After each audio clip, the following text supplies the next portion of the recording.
You made it to the camera. Thank you for your time here. We just have a moment. How is it going inside on day 3, I would say, of the Democrats' argument? Are you still paying attention? Are you taking notes? Are your colleagues doing the same, sir? Yeah, I listened to this 3 times when the House did it, when they did the behind closed doors, the public version, and the constitutional experts. And the good news is we've got 18 hours in and 6 more to go. Well, what about witnesses? Would you vote to see them, call them, and if so, who would that be, Senator?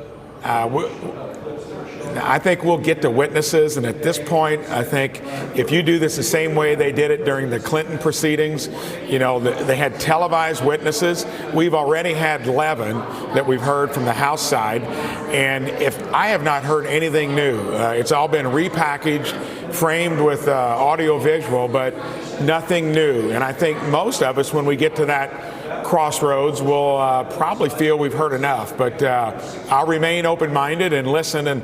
But when you get into the 18th hour, now the 19th out of 24, that's a long stretch. Okay, hearing Senator, the same thing over and over again. Yeah, well, when you have your private conversations with your colleagues, how do they feel? Yes.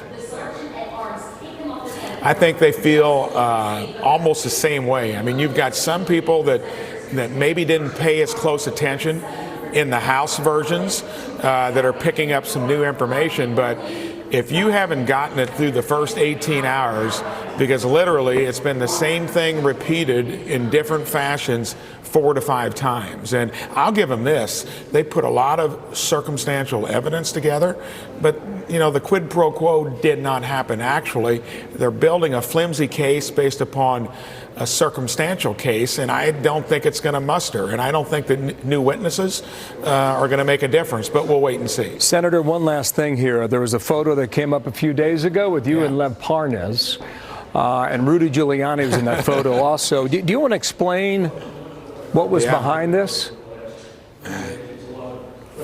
Well, I tell you what, there was that was back in the campaign a month or so before the election in November of 18, and a grassroots supporter in the Indy area said Rudy Giuliani is coming in to do a cameo appearance at one of the campaign stops. And of course I remember that, but do not remember Lev. The Indy Star brought that up about 4 months ago, and all I can tell you is Rudy gets around and he's got some cosmopolitan friends. Just one last point. Are you saying you Lev, don't know? It was a surprise. Are you saying you don't know Parnas? No, I mean, other than when, of course, we took a picture there with Rudy, but I do not know him other than that and don't remember the picture nor talking to him that day. We were only there for probably 20 minutes, and Rudy did about a 5-minute spiel. We got back on the bus and toured many other towns throughout Indiana that day. All right, Senator, thank you for your time. How are you holding up, by the way? We ask everybody that question.